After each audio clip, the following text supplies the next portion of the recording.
Assalamualaikum warahmatullahi wabarakatuh. Innal hamdalillah nahmaduhu wa nasta'inuhu wa nastaghfiruh wa na'udzu billahi min syururi anfusina wa min sayyiati a'malina. Man yahdihillahu fala mudhillalah wa man yudlil fala hadiyalah. Asyhadu an la ilaha illallah wahdahu la syarikalah wa asyhadu anna Muhammadan abduhu wa rasuluh la nabiyya ba'dah. Alhamdulillah, di kesempatan kali ini kita telah memasuki pelajaran 2, yaitu tentang tauhid. Nah, apa itu tauhid? Nah, tauhid artinya yaitu meyakini keesaan Allah dalam perbuatannya, nama-nama dan sifat-sifatnya. Jadi tauhid itu dibagi jadi 3. Yang pertama itu tauhid rububiyah, yang kedua tauhid uluhiyah, dan yang ketiga tauhid asma wa sifat. Nah, dalam pertemuan hari ini kita akan membahas tauhid yang pertama, yaitu tauhid rububiyah.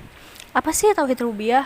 Tauhid rububiyah yaitu mengesahkan Allah dalam segala perbuatannya, dengan meyakini bahwa Allah lah yang menciptakan kita, dengan meyakini bahwa Allah lah yang memberi kita rezeki, yang menghidupkan kita, dan yang mematikan, mengatur, menguasai segenap makhluk dengan sendirinya tanpa ada yang membantu. Jadi benar-benar cuma Allah, hanya Allah gitu. Nah, itu tauhid rububiyah. Jadi kita yakin bahwasanya Allah itu Maha Esa, bahwasanya Allah itu cuma satu, yang menciptakan, yang mematikan, yang mengatur segala alam semesta itu hanya Allah. Nah, coba deh kalian perhatiin makhluk-makhluk ciptaan Allah. Coba lihat tumbuh-tumbuhan, hewan, manusia, gunung, lautan. Nah, apabila Rabb pencipta hanya satu, maka tidak ada yang sanggup menentang. Nah, coba kalau misalkan Tuhan itu ada 2 misalnya, maka bisa aja tuh ada yang menentang, ada yang berbeda gitu. Nah, jika Rob yang Maha Esa menghendaki sesuatu terjadi, maka terjadilah. Jadi maksud Maha Esa apa?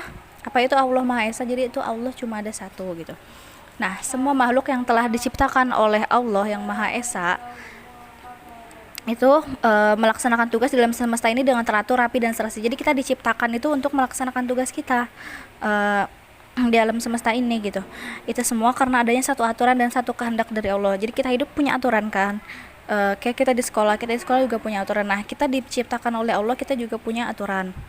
Inilah yang dinamakan dengan tauhid dalam penciptaan atau tauhid rububiyah. Seperti Allah Subhanahu wa taala berfirman, Allahu khaliqu kulli syai. Allah menciptakan, yang artinya Allah menciptakan segala sesuatu. Maksudnya apa sih Kak gitu? Jadi Allah itu yang menciptakan segalanya, gunung, kita manusia, hewan, itu semuanya Allah yang menciptakan. Rezeki itu semuanya dari Allah. Terus Allah Subhanahu wa taala juga berfirman, "Wa ma min dabbatin fil ardi illa 'alallahi rizquha." Yang artinya, dan tidak ada suatu binatang melata pun di bumi melainkanlah Allah yang memberi rezekinya. Jadi semua itu kita punya rezeki itu kita dari Allah ya gitu. Makanya kita harus senantiasa bersyukur bahwa kita sudah dikasih rezeki oleh Allah. Kemudian Allah juga yang penguasa, Allah yang maha pengatur alam semesta. Dia yang memuliakan dan menghinakan segala makhluk. Dia yang maha kuasa atas segala sesuatu. Dia pengatur perputaran siang dan malam. Maksudnya apa? Jadi siang dan malam itu yang mengatur siapa? Allah. Dia yang menghidupkan dan yang mematikan makhluk. Jadi semuanya itu ada pada Allah gitu.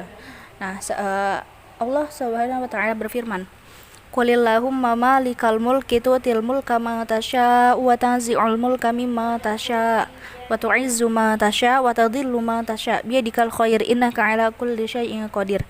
Tulijul laila fin nahari wa tulijun nahara fil lail wa tukhrijul hayya minal mayyiti wa tukhrijul mayyita minal hayy wa tarzuqu ma tasya'u bighairi hisab. Yang artinya, katakanlah wahai Allah lah yang mempunyai kerajaan. Engkau berikan kerajaan kepada orang yang engkau kehendaki dan engkau cabut kerajaan dari orang yang engkau kehendaki. Engkau muliakan orang yang engkau kehendaki dan engkau hinakan orang yang engkau kehendaki.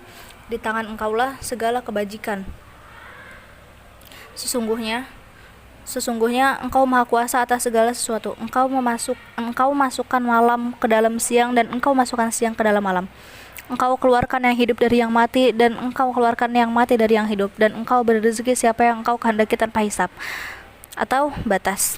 Surat Al-Imran ayat 26 sampai 27. Nah, murid-murid, semoga Allah Subhanahu wa taala senantiasa memberi rahmat kepada kita semua.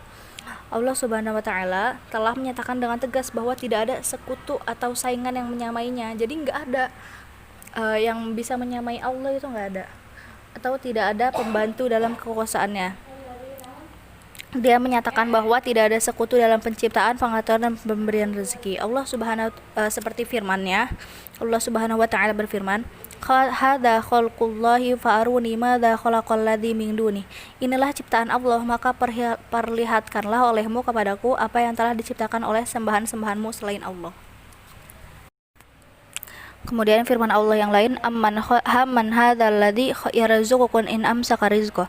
Atau siapakah dia ini yang memberi kamu rezeki jika Allah menahan rezekinya? Allah Subhanahu wa taala menerangkan pula tentang keesaannya dalam rububiyah atas segala alam semesta. Firman Allah taala, alhamdulillahirabbil alamin. Pasti semuanya sudah pada hafal ya surat Al-Fatihah ayat 2. Itu artinya segala puji bagi Allah Rabb semesta alam.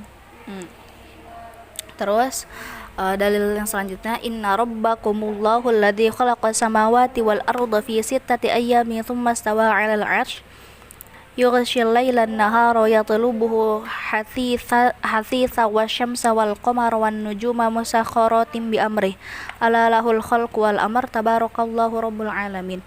Yang artinya sesungguhnya Rabb kamu ialah Allah yang telah menciptakan langit dan bumi dalam 6 masa. Lalu dia bersemayam di atas arsy. Dia menutup malam kepada siang yang mengikutinya dengan dengan cepat. Dan diciptakannya pula matahari, bulan, dan bintang-bintang masing-masing tunduk kepada perintahnya. Ingatlah, menciptakan dan memerintah hanyalah hak Allah. Maha suci Allah Rabb semesta alam. Surat Al-A'raf ayat 54.